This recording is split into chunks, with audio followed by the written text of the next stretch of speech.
What my wife always tells me is that I'm a nice person at the office, but I'm not a nice person at home. And she's right. I have it in me to be nice and friendly to actually everybody. But I think life usually gets in the way. Stressful situations and things on your mind and being impatient. One of the major things I learned by becoming a dad, it's really counterproductive to be impatient, even at home. Because being impatient with a child, it doesn't help you. It just makes things worse.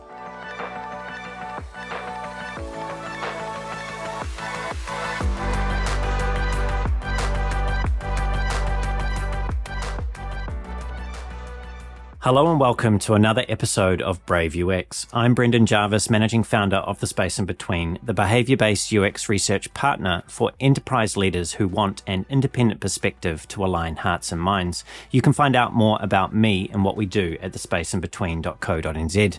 Here on Brave UX, though, it's my job to help you to keep on top of the latest thinking and important issues affecting our field of design. I do that by unpacking the stories, learnings, and expert advice of a diverse range of world-class leaders. My guest today is Wolfgang Bremer. Wolfgang is a seasoned design leader who spent the past 2 decades shaping products, teams, and organizations at scale while never losing sight of the human side of design. Until recently, he was the vice president of design at Elli, a brand of the Volkswagen Group focused on electric mobility. There, he helped grow a cross-functional design team, embed design more deeply into the business, and navigate the complexities of working inside one of the world's largest automotive companies. Before Volkswagen, Wolfgang held senior design leadership roles at SAP and HERE Technologies. Earlier in his career, he designed user interfaces at Nokia, experiences that gave him a front-row seat to the evolution of mobile design. He's also a sought-after speaker with keynotes and panels delivered across Europe, North America, and Asia, from Singapore to Vienna. Known for his thoughtful, people-first approach to leadership, Wolfgang speaks candidly about the emotional and organizational realities of design at scale, from building shared ownership to setting the stage for teams to thrive. And now he's here with me for this conversation on Brave UX. Wolfgang, a very warm welcome to the show. Thank you so much, Brendan. Thank you so much for having me. It's a real pleasure to be here. It is a pleasure to have you here, and I know this has been some time in the making, so I'm glad that we're finally here. And speaking of long time in the making, I mentioned in your intro that you've been in design for over 2 decades. But if we were to wind back the clock now and think about your design when you were a teenager, because I understand you started designing then, and we found an old hard drive of yours and we booted that up from those years, what design projects would we discover? So I guess the first thing that comes to mind is I helped a friend back in the days, like way too long ago, to design the booklet of a CD he was producing with local bands from the school and the area. And he approached me, or he told me about it. And I was really interested in the project and the idea to make something out of nothing, basically, just make it happen somehow. And he had no knowledge in it, and I didn't have much, ideas about how to do it or how to approach it. And then we just sat together and we figured things out. And I think this is probably one of the most interesting things I did. And especially if I remember, I don't remember which tools I used. I'm very sure it wasn't Photoshop. It must have been something else. And I want to say that it did not support layers. So it was insane because everything you did, you really had to do really carefully and make a lot of like extra copies of whatever you did, so you will be able to roll it back and then try again, I guess. And the other thing I remember is, it was not, it didn't use vectors. It, like really everything in the end was, a big graphic file, so you had to work in high resolution for the printing later. And, it just took ages, on an old computer, whatever I had back then. It was like, wow, but there was zero complaints, it was just like, we didn't complain about it. It was so exciting and something new, and we were trying it out and figuring it out somehow. It was just like, sure, it takes whatever, 10 minutes to save something. No problem. We already work on the next thing somehow, sketch something out. There was no lost time, it was just excitement, no complaints. Yeah, we often forget that whenever we are in the timeline, we were at the forefront of the technology, whether it's the design tooling or the underlying computer or Mac or PC that's running the software. We certainly take for granted just how polished our tools and our cloud-based experiences are now. So it's interesting to hear you share that early memory. I want to fast forward quite a bit now, and that is to around about, I think, 9 years ago. And that's when you first became a father. And I've heard you talk about how fatherhood has helped you to realize the importance of how you explain things to others. How would you describe to others how parenthood, becoming a father, has changed the way that you communicate, and what influence, if any, that's had on the kind of leader that you've become? That's a really good question. And I'm sure the answer could fill books, and it probably does. It's complicated. Let me start by saying that what my wife always tells me is that I'm a nice person at the office, but I'm not a nice person at home, and I can, and she's right. Yeah. I'm not blaming her at all. And I guess it's somehow related, my assumption, that with, let's say strangers or people you don't know so well, you're always trying to be friendly with or polite. Whereas with family, apparently not. And so there's always like these two sides, I guess, but maybe not always, but for me. And I remember I had a friend whose mother used to be a doctor, and when she would pick up her work phone, he would already tell me, it's like, and now you can hear her work voice, and she sounds different than talking at home to everybody else. It's apparently just a thing many people seem to do. Why am I saying this? For me, I think I have it in me to be nice and friendly to actually everybody, of course. But I think life usually gets in the way, like stressful situations and things on your mind and being impatient. And I don't know, like it's a stressful world these days. And one of the major things I learned by becoming a dad is it's really counterproductive to be impatient, even at home.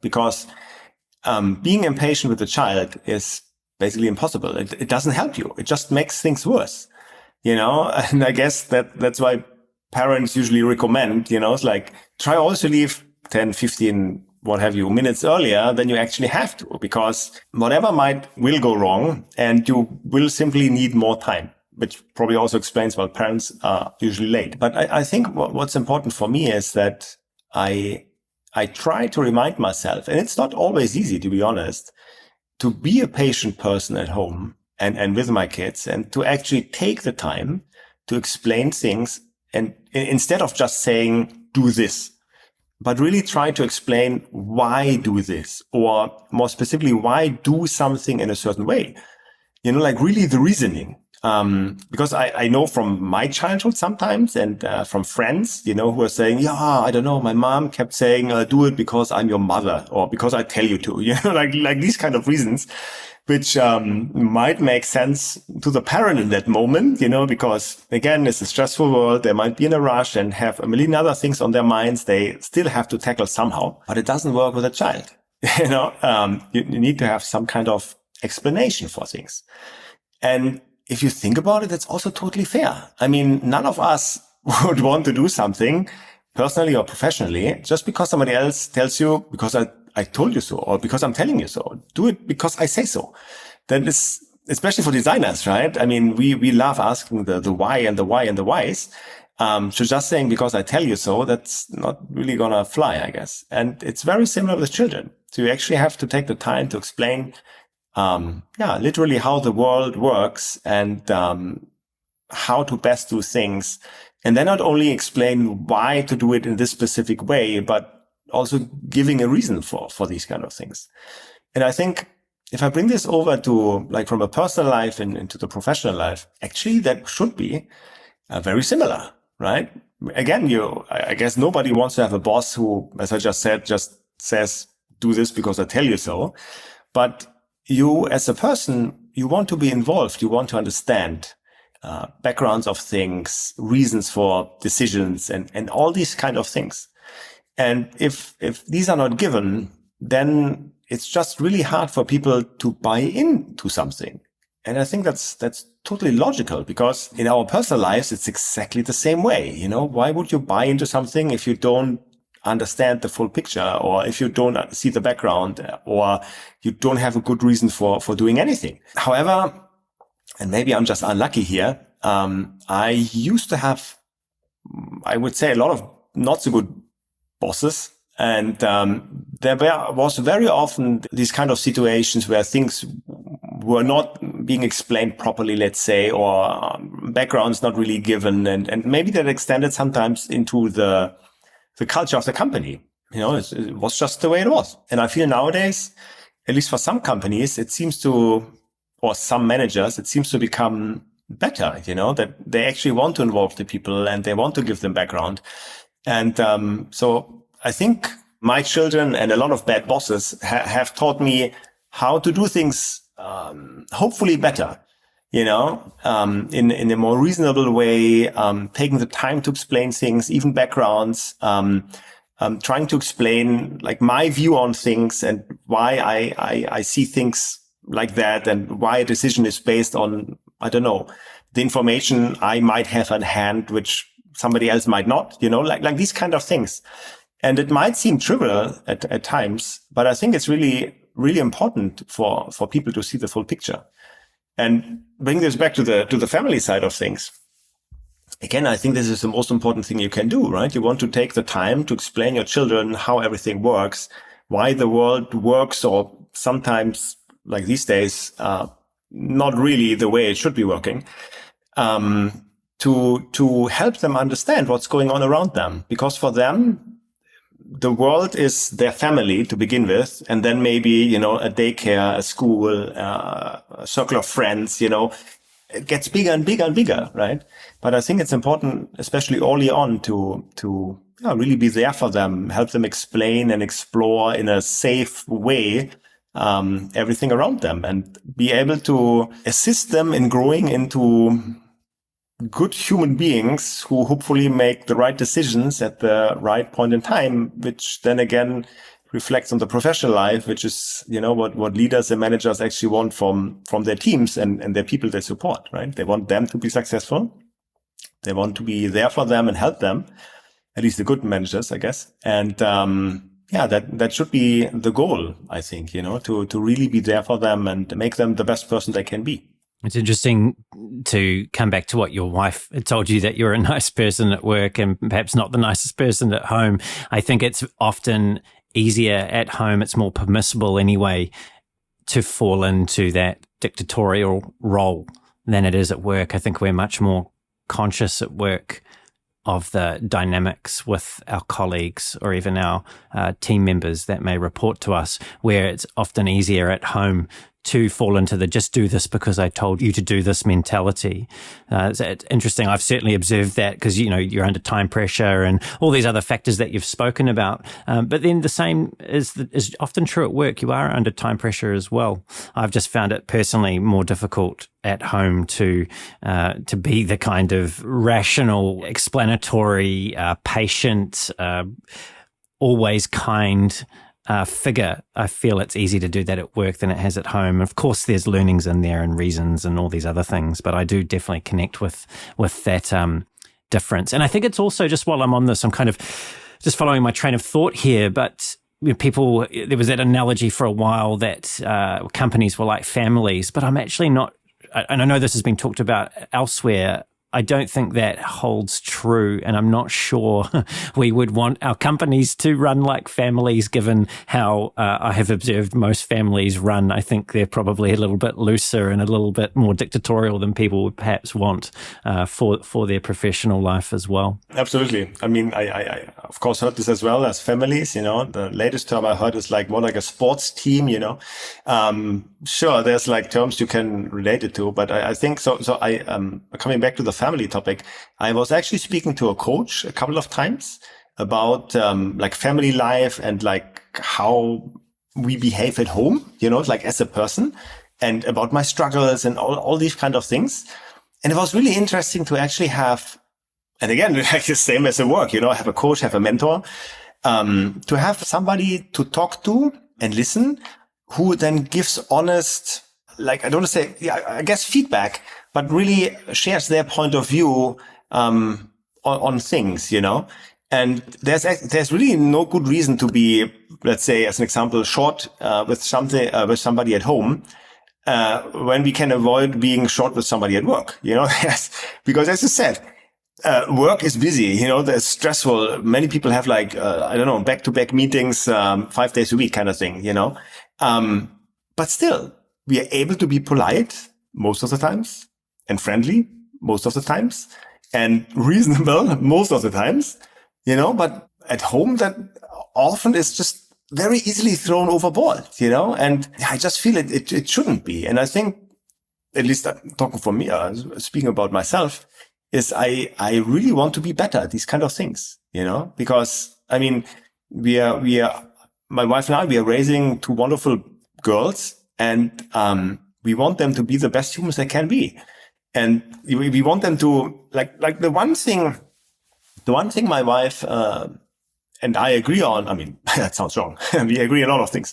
But the one important thing about bringing up our children, which is most important for both of us, is that we want to raise happy children, like happy human beings, I don't need to have the smartest or the richest or the most successful, or I don't know what kind of person as a child, but we really want our children to be happy, And if I, as the father, am short with them all the time, wow, that is totally the opposite of what our goal or my goal actually is, So how can I do this kind of stuff or behave this way if, it's counterproductive? It just doesn't make sense. So this is one of the things I'm really trying to work on, to be more like the fun dad and really take the time, to help them, be there for them, just have fun with them, and not always be the one, oh, you're late already, or let's get moving, or come on, it's like, I don't need to be the pacemaker the whole time, it's like, come on, we have to run kind of thing.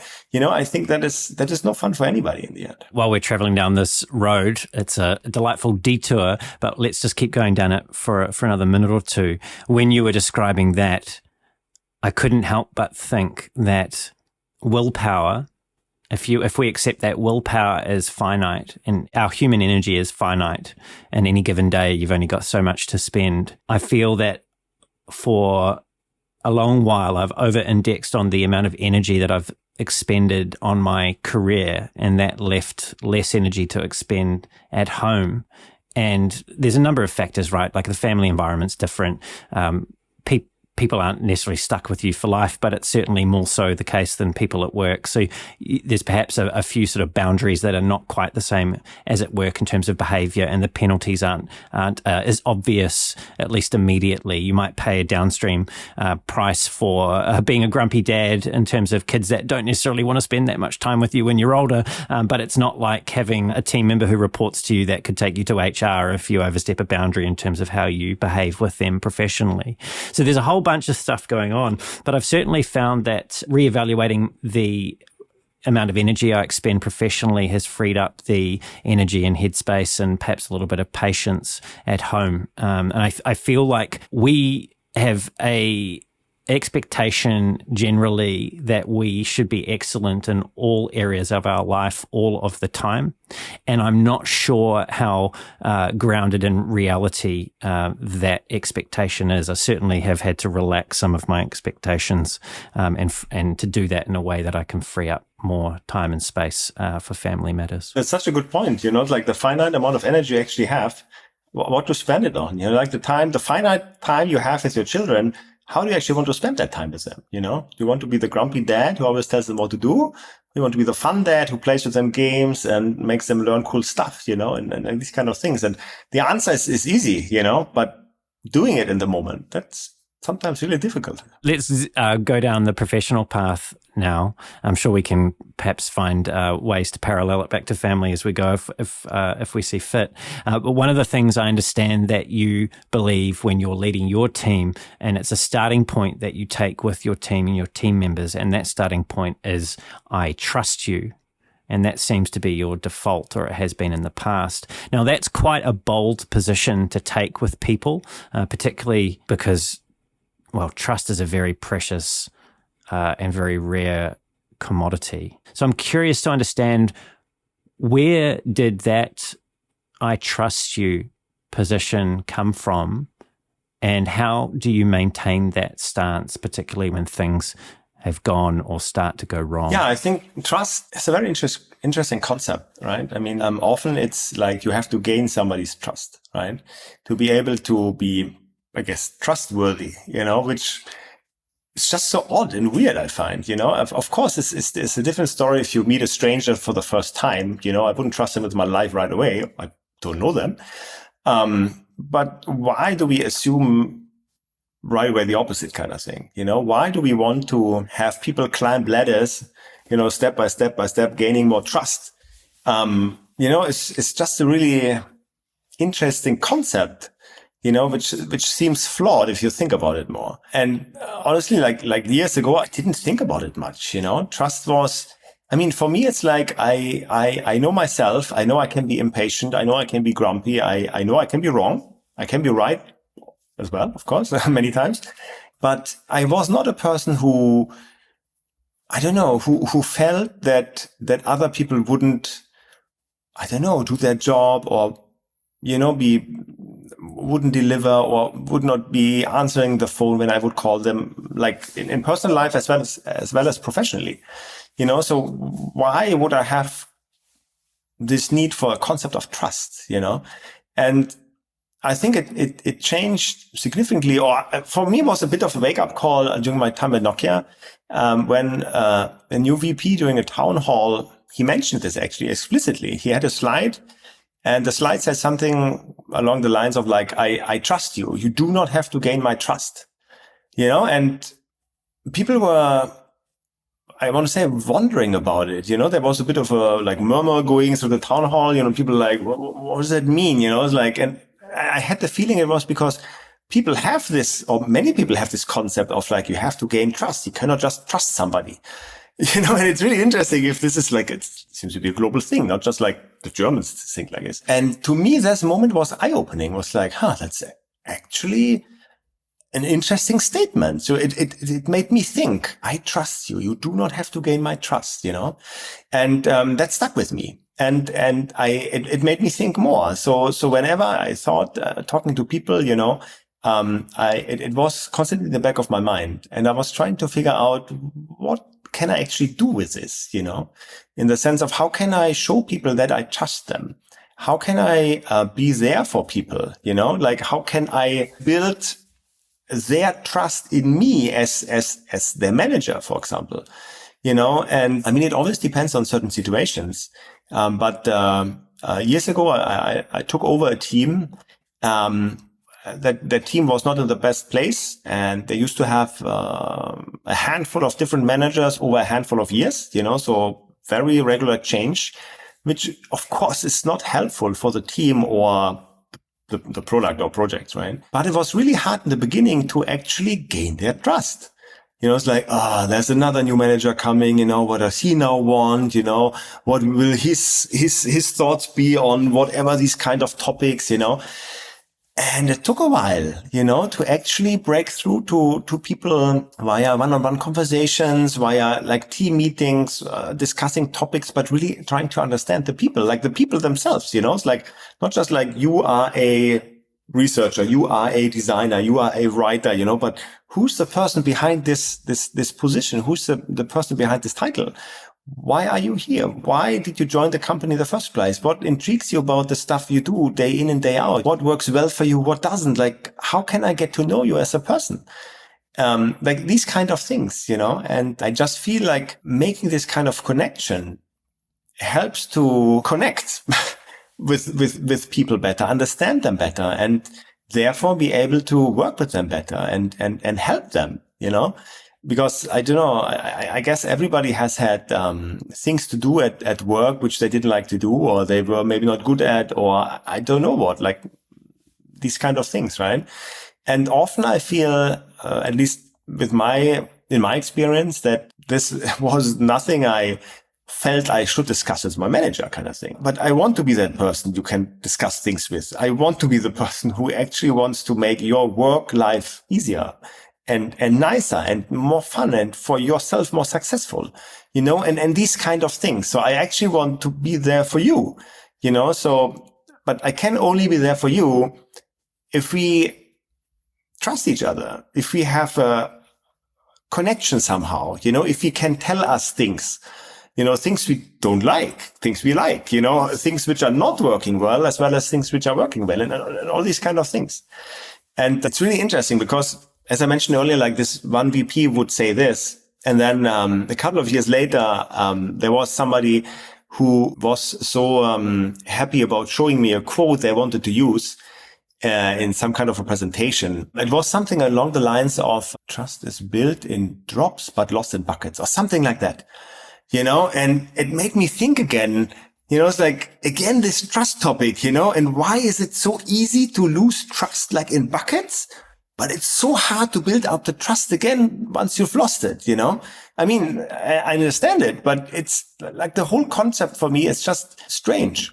Especially, maybe especially as a designer, because we keep saying, oh, you need to make mistakes, fail early, fail often, blah, blah, blah, only if you see that you did something wrong, you can make it right. And like do the testing, the research before that you can find the faults or the flaws and make things better, So it's really interesting, like the whole topic of trust. I don't know. It's just intriguing, and at times just doesn't sit well with me, I must say. Well, you mentioned one-on-ones, and I understand that as part of your management practice, one-on-ones are one of those meaningful opportunities that you have with your team members that you can use to, I suppose, inject some energy into the relationship, or at least some enthusiasm for what it is that they've been doing as people. Now, the quality of one-on-ones, given what you've just described there about trust and some of the difficulties that people experience in relation to others, whether it's establishing trust or perhaps it's how quickly trust can be lost if it's breached. What have you found works for you to lay the ground for a meaningful one-on-one? Like, is it, for example, like that executive just declaring at the beginning when you start to work with people, hey, you have my trust, and that's enough to get people up across the line to trust you?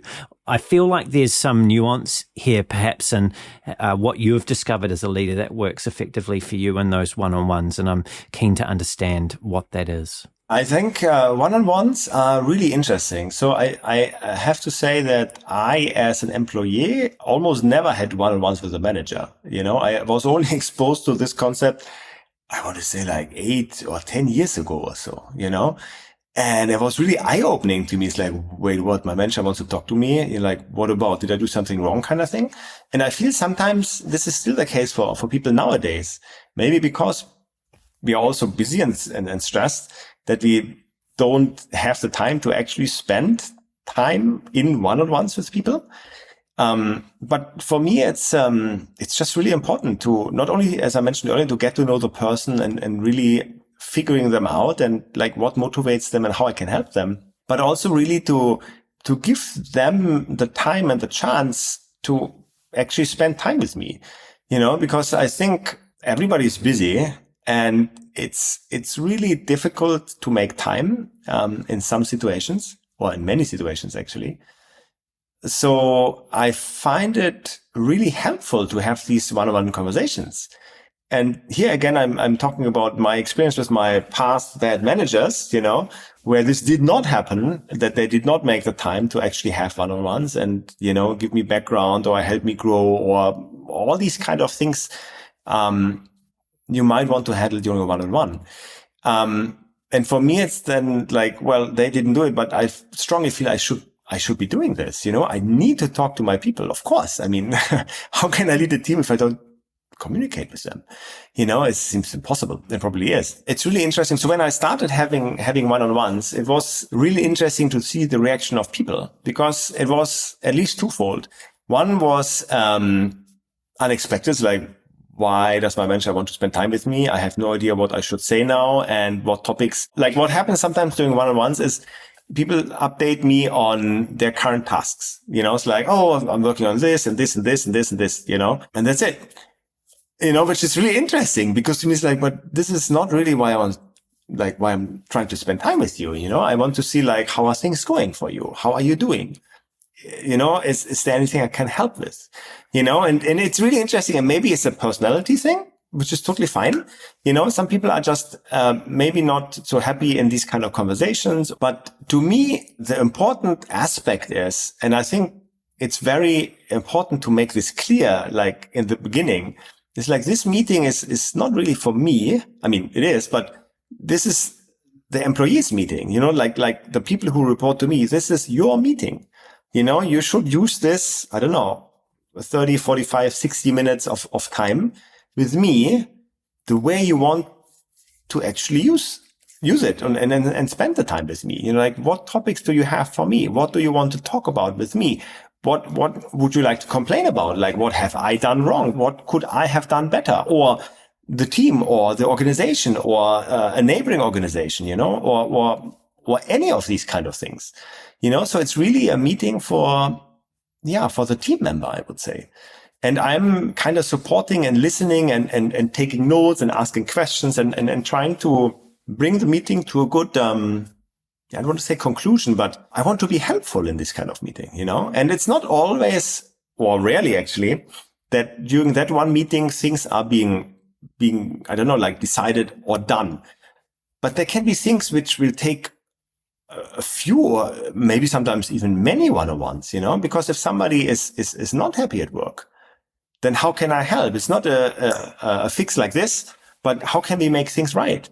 And then, of course, we have to check in over time to see, are we adjusting it the right way? Did we find a good approach? Do we have to go back and make other changes?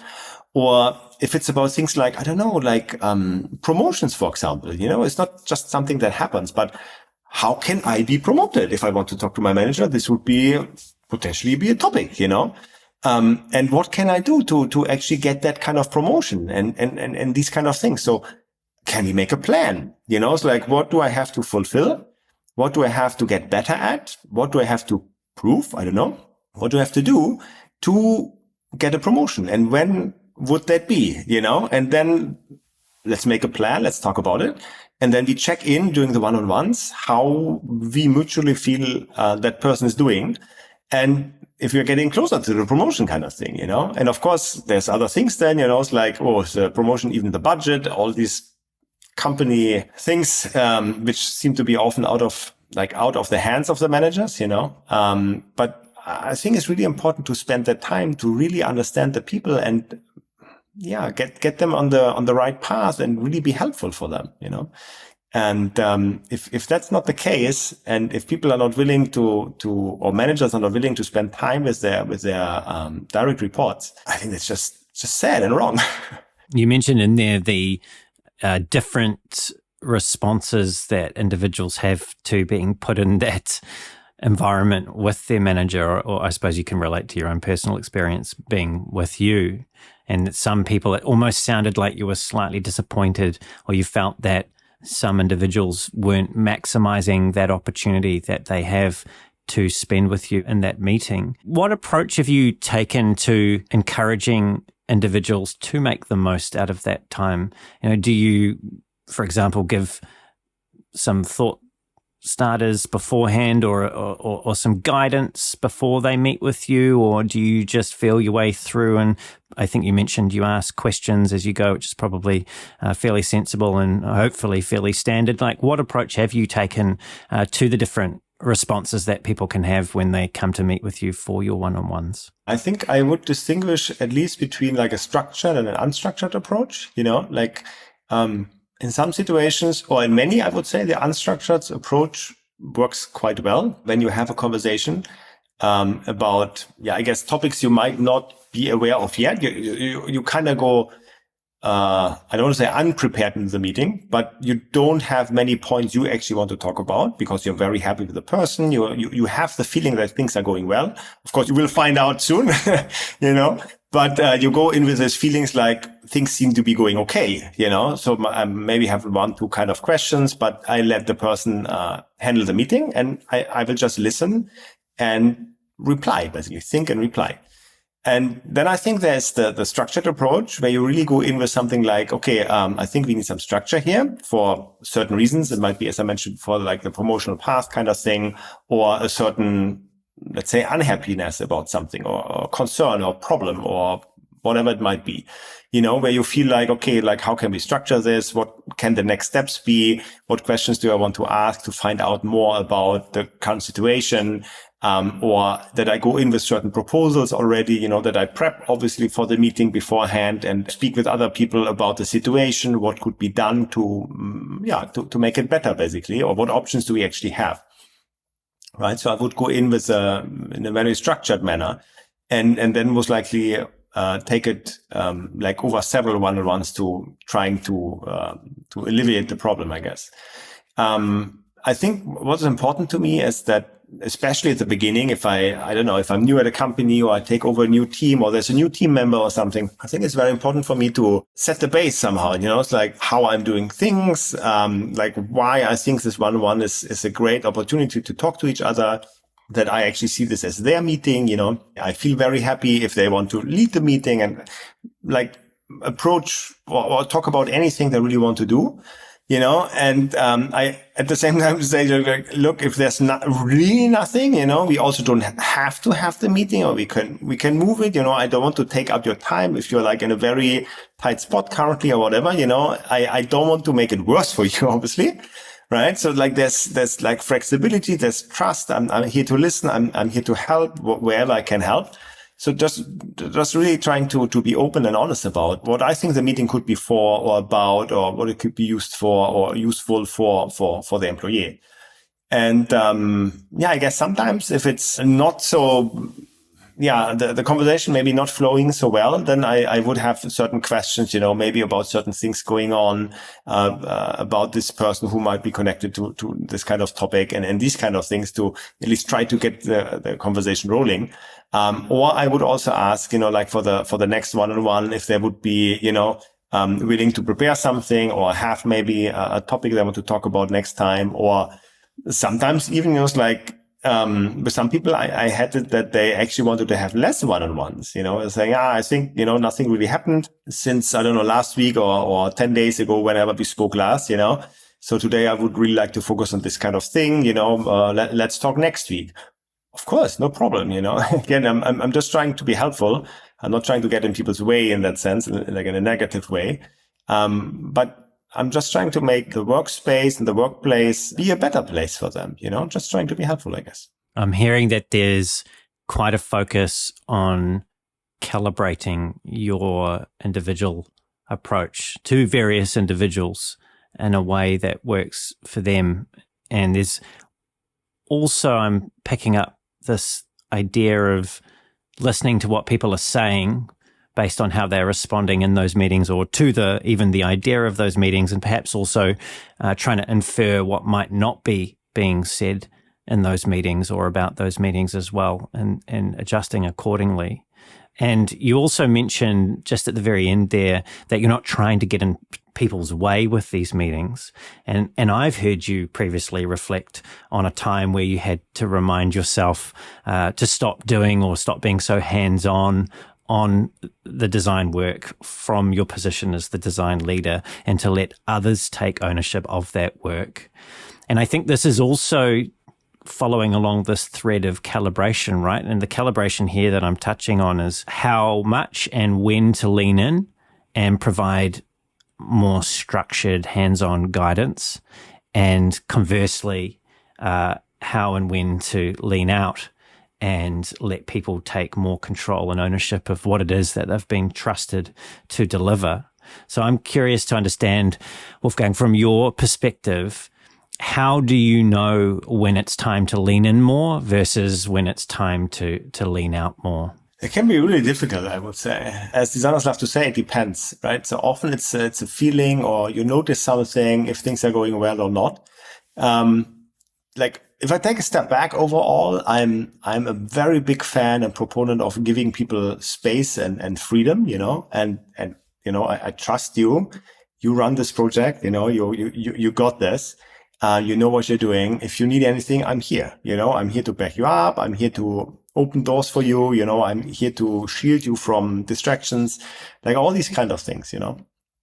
I think this is for me like the baseline kind of thing, to have people be and not only feel, but be independent, and really be able to tackle things and move things forward. I think it's just also really rewarding, right?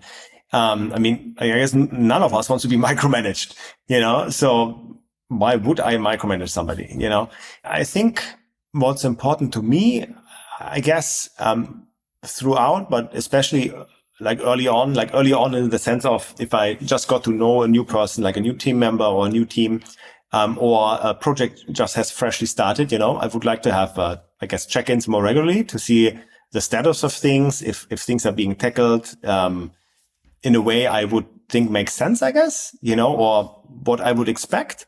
And also if, like makes sense on the timeline, like milestones are being hit in time and all these kind of things. And I think the further along, I would say, the more I would then step back, and I guess during these kind of, check-ins, then I'm the kind of person who asks, questions, but like open-ended questions, if somebody, I don't know, presents something or shows a mock-up or a demo or any of these kind of things, I would ask questions. So I would notice something, maybe strikes me as odd, or I'm not sure why something would be solved that way. And then I would basically phrase a question in that direction, trying to find out what's the reasoning for that decision, basically. And in many cases, it helps me to understand something better, maybe something I didn't think of, which is great. It's like, perfect. I asked a question, somebody explained, makes sense, move on, perfect. And sometimes it's that the person, after hearing the question, looks at something, at a certain design, for example, or a certain choice, and realizes, actually, that might not be the best solution. Maybe that we have to look at that again, and which is also good because, somebody hinted at something and they themselves in that moment figured out that maybe there's a better solution. Great, take note and then work on it. And during the next check-in, probably it's better or totally solved already. And I think these kind of things, again, show this kind of freedom I think people deserve and making choices and seeing things, versus being the person who says, I don't know, like this there doesn't make sense, in a very, very German way. And you should do it like this, and then directly give the solution kind of thing. But more of, it's like, why? And is there maybe a better way of doing it? What do you think the better way is? Like really giving the people the chance to actually come to their own conclusion and find their own solution, or a solution which is solving the problem. And just because in that split second I might have a solution in mind, doesn't mean that's the right solution either, right? So why would I say, how about this? When they are taking this project for weeks or months already, and I just see something here and there, and then obviously they are the expert by now. They will probably find a better solution than my, 10-second remark. Which is great because that's exactly again the way it should be, right? So they have the freedom to make the right decisions, and they are in a position to get feedback from people around them, including the manager, to get a little bit of feedback basically. But I think coming back, it's like really for me, it's really important this kind of freedom and giving people the responsibility of moving things forward by themselves, because I just think it's the right thing to do. It's what I would like, or how I would like to be treated. And I guess most people, and, it's just really rewarding, when you push something through like end to end, or even if it's just a small thing somewhere, it just feels really good, right? You deliver something, you make something. And this is now being used by somebody else, and it just really works well. So I think people, should be proud of what they're doing. And I hope that I can enable people to, have this feeling more often. You spoke about freedom there in terms of the freedom that the practitioners have over the work that they're presenting and the choices that they make subsequent to any feedback that you might have. But there's also, I think there's an undercurrent here of humility that you're deploying in the way in which you're managing those situations. And it's the humility to make the choice to provide a question. And I don't mean like a weaponized version of a question, because you can ask questions that are actually statements, like, why didn't you do it this way? Or, well, that's probably the best one I can come up with on the fly.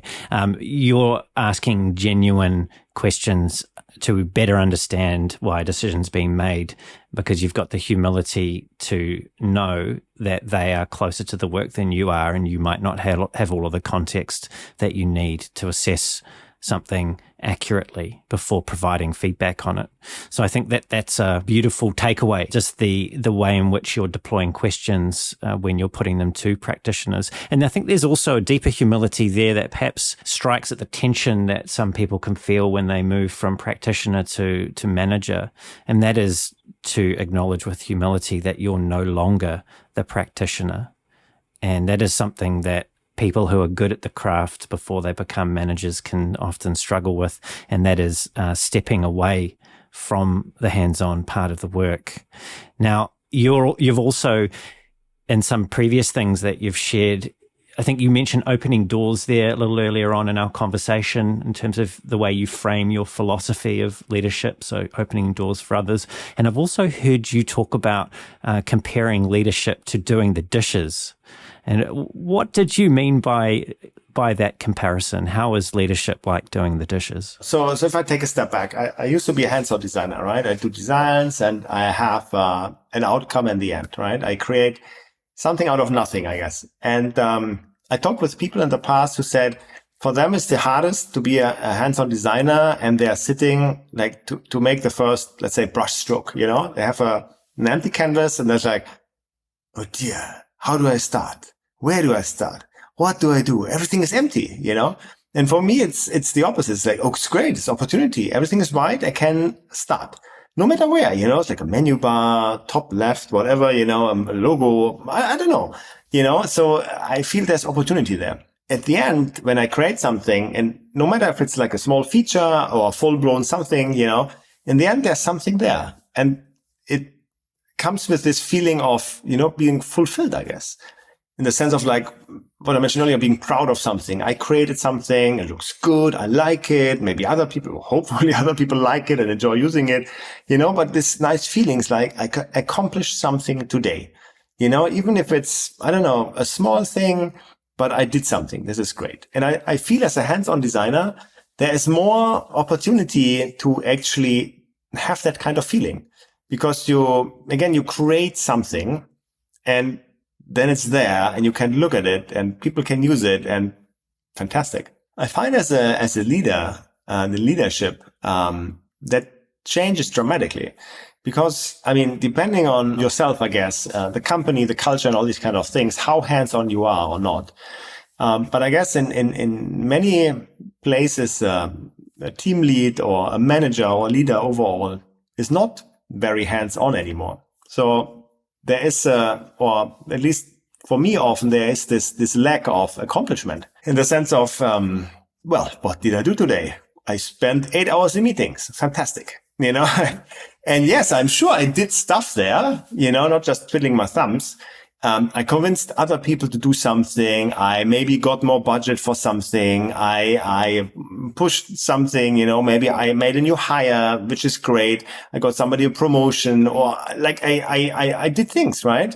And hopefully things went into the right direction for what I plan to do. But still, at the end of the day, like after 8 hours, it can often feel not very fulfilling. It's like, 8 hours of meetings, online meetings, right? And just not having this thing at the end you can look at like a hands-on designer. It's like, I created this button, Like Steve Jobs used to say, the button looks so great, you want to lick it.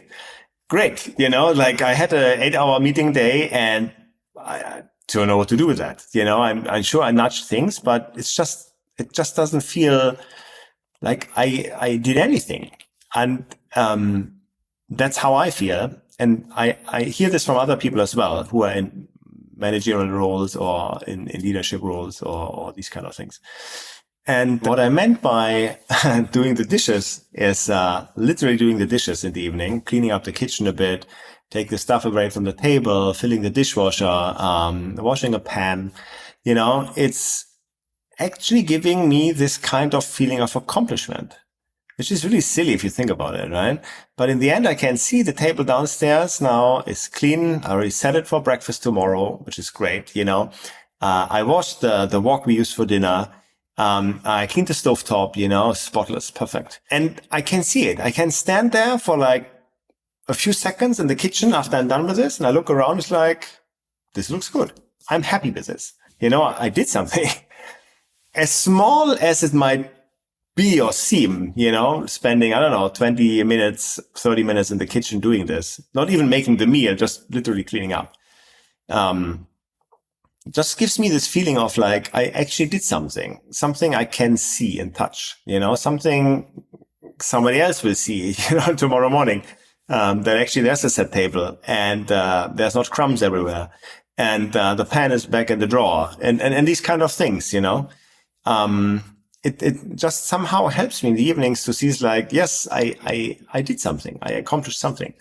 And it's silly, right? When you think about it. I mean, if you lead a team of, 5, 10, 20, whatever, 60 people, you're obviously doing things. You're obviously accomplishing things. It's just different on different levels from a hands-on designer, and maybe it helps to see things more long term. Not just like, yes, I did not design a button now, but I grew a team from, 2 to 80 people or something. And I set up whole new structures in the organization. I enabled people to actually have design as part of the product development process. I created a research studio, and have people actually mandatory do research for anything they want to ship. Or I made connections to other parts of a company, to connect our researchers with their researchers or our writers with their writers. Or I don't know what, but these are often long-term things. So yes, usually managers and leaders also accomplish stuff, but it's just on a different level of time, I want to say, like time scale, it's not immediate, it's delayed. But usually it's bigger, I guess. I don't know. It's complicated. It's almost like it's a different level of tangibility as well, right? It's very obvious once you've pushed a few pixels around to go, hey, look at my beautiful layout, where it might take, to your point, 6 months to achieve the setup of a new design studio, to build the relationships with the different partners that you need to. And it's perhaps less tangible, perhaps more so now that we're working, a lot of us anyway, remotely. You don't even have the physical satisfaction of seeing the space that you might have created prior to the pandemic when we were working in a different way. And I also, hopefully that this is not a erroneous thread to draw here or to pull on, and that is that I understand that some of Peter Merholtz's work on design org design is something that may have helped you to understand better your role as a leader within the design organization, and also that the active design is very much alive in designing the environment in which your designers can grow and thrive. If that's Absolutely. correct. And yeah, absolutely. Okay, great. So that I am kind of heading down the right path here. So given that that's true, in your experience, what are some of the most important aspects, or perhaps the most consequential aspects that you've found that deserve more energy than, say, others do from your perspective as an executive design leader? Where do you choose to invest most of your energy into designing that environment? It probably depends on the company and on the org and the people around you and the state of things you're I guess the company, the culture, the design team is at. But I think it's important for me to get the design team to a stage where it's being recognized within the company that people are actually there to help and make things overall better, and not just to make things pretty. That there's much more there, like research and why it's important, and all these kind of things, to really set something up for the company overall to hopefully succeed, and that in a shorter time span, and by spending less money, I guess. But overall, I think it's really setting up a team in a meaningful way to support everybody else in the company around that team, and to free yourself up, like as the leader of that team, to basically already plan the next steps, what has to be done or what should be done to make the team, the org, the company more successful, like to scale it, to think about what's going on, what the next steps should be. I think a big part of that is also to evangelize within the company. It's like, why, like, what is design? What does it all entail? And why is it so important? And what do we actually do? And to actually have this conversation with people on every level, it's like, no matter if you're the leader or a team lead or a manager or a hands-on designer, researcher, writer, whatever, but to have these conversations and spread the knowledge you have throughout the company and among your peers, I guess. It sounds like, Wolfgang, you're still surprised by the misconceptions that other organizations within the wider enterprise have about design's purpose and perhaps benefits to them. Absolutely. I mean, I had a couple of years ago, I was in a meeting with somebody, and it was about a hardware project. And the person was saying something along the lines of, oh yeah, and the design team will deal with the UX. And I asked them, like, what do you mean by the UX in this case, And their response really baffled me, because they said, oh, everything that's on a screen. And I was like, oh, but we're talking about a hardware project, yes, it has a screen, but, there's more to UX than it happening on a screen. But that person did not know that, or did not make the connection to what UX, I guess, actually stands for, and how important that is for the end user, especially in a hardware project, So it really took me a second to think how I should react now and what my next steps should be, So it was really like, oh, I'm surprised. And now what can I do about it? I should educate that person, but not in this setting here now. And I should make sure that their peers are also aware of what design and UX actually is and stands for, and how we work, and why we should be working on these things together to overall have a great user experience in the end. And these kind of things, So it drew like the curtains away from my eyes in a certain area of the company, which I wouldn't have been aware of otherwise, So I guess it was a good thing that it happened. So I could actually take steps to, like, okay, we have to do something here, meaning not design something for somebody, but really help people understand what we actually do and why the stuff we do can be really, really great for them, because they want to build something, and we, of course, all want to build the right thing the first time around, and to meet expectations of the user in the end, right? It can be really baffling sometimes, but I think it's important that we take this with grace, and really don't say, it's like, oh, we are the designers, we are doing the stuff. But like, no, let me help you understand why we think this is important. Let me help you overall as a person, as a team, as an org, to make better decisions through research, for example, early on, to design and produce things via prototypes in a way that you can actually like see it and feel it and try it out, and then design it in a way that meets the expectations, while over time save time and money, and which is your budget basically, right? So these kind of things. And I mean that was a situation in one place, but I'm sure there's other companies out there where people work in certain positions. They might simply not have had the chance to be exposed to that kind of information, or to this kind of organizational setup, let's say, And I think it's really important for us to be the guiding people, to say, hey, no problem. Let me help you understand it, because it's actually for your benefit. Well, there's a lot in that example. I want to zero in on the word grace that you used there in that situation, because I can almost see you sitting in that meeting when that person is saying that the design team will handle the UX, and then you clarifying that they meant that that's the on-screen experience, when obviously it sounded like the capability of the design team was much more broad than that and could have been much more valuable. But the key thing I feel in that example, and this is, I think, leadership, like a really good insight into your leadership, is it's not just what you can tell people, it's also how and when you tell them that.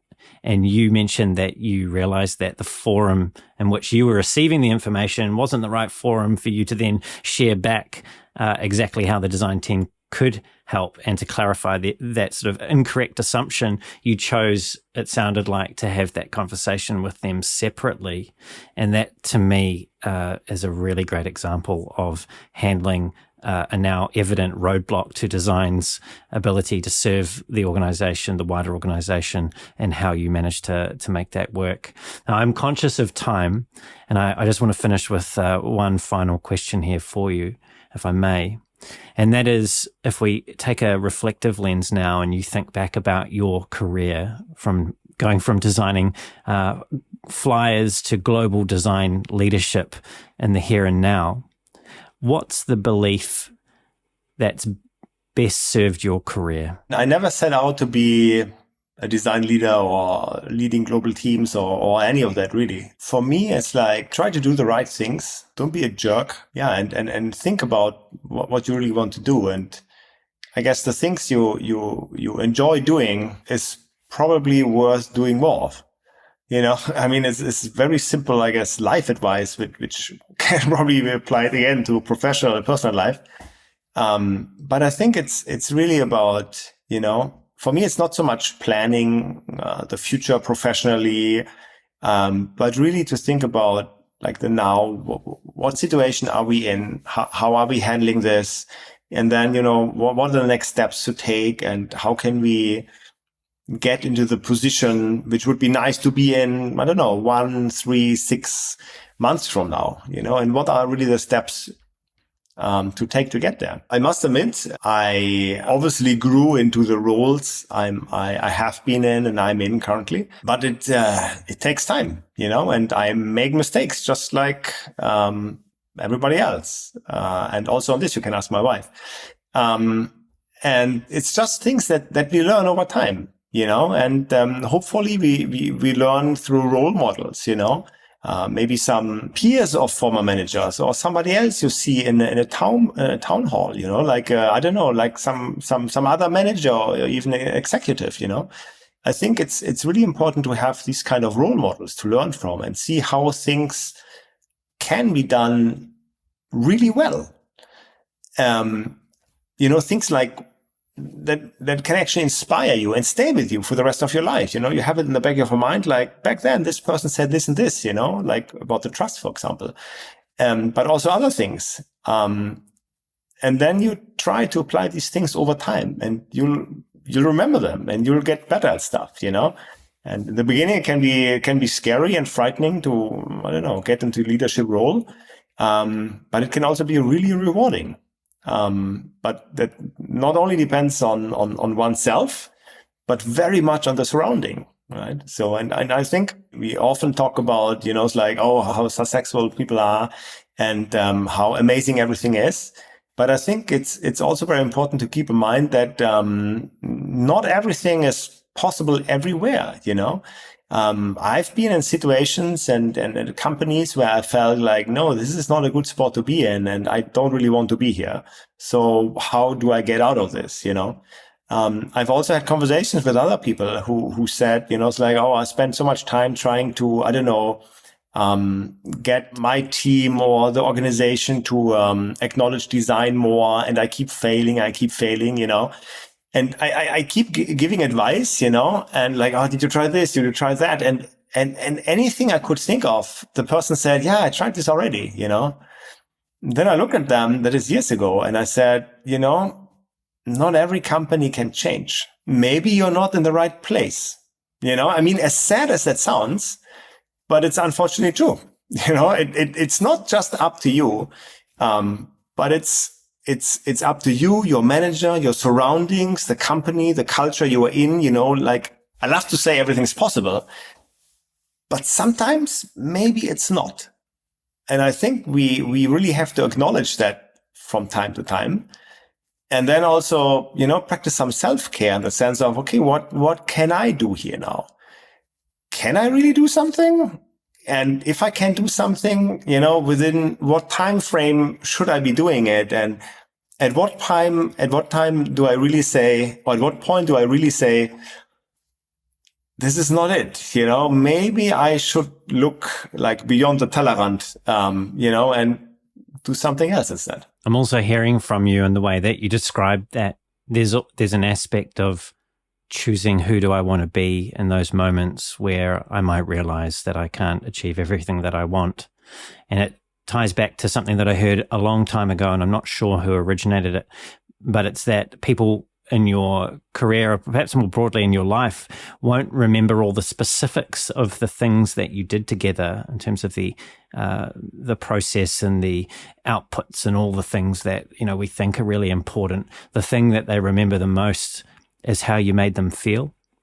And I definitely get a strong sense of that from how you've relayed the experiences that you've had as a design leader today. That is so true. You summed it up perfectly. No notes. Well, on that note, Wolfgang, this has been a thoughtful and thought-provoking conversation. It's definitely been a great way for me to start my day, and I know it's very late there for you. So I just wanted to convey my deep thanks for you for being such a great role model today, for so generously sharing your stories and insights with me. Thank you so much, Brandon. It was really a pleasure being on the show, and big thank you. You're most welcome. It's definitely my pleasure. And Wolfgang, if people want to connect with you, they want to keep up to date with your career and your contributions to the design field, what's the best way for them to do that? Yeah, I used to be on Twitter, but I'm not anymore since what's his face took over. People can find me on my website, bremer.co, or on Blue Sky, on Threads, Instagram, all the other places, I guess. Great. Thank you, Wolfgang. And to everyone who's tuned in, it's been great having you here with us as well. Everything that we have covered will be in the show notes, including where you can find Wolfgang and all of the things that we've spoken about. If you've enjoyed the show and you want to hear more great conversations like this with world-class leaders in UX research, product management, and design, don't forget to leave a review on the show. Subscribe so it turns up every 2 weeks, and tell someone else, maybe just one other person who you feel would get value from these conversations at depth. If you want to reach out to me, you can find me on LinkedIn. There's a link to my profile at the bottom of the show notes, or you can head on over to my website, which is thespaceinbetween.co.nz. That's thespaceinbetween.co.nz. And until next time, keep being brave.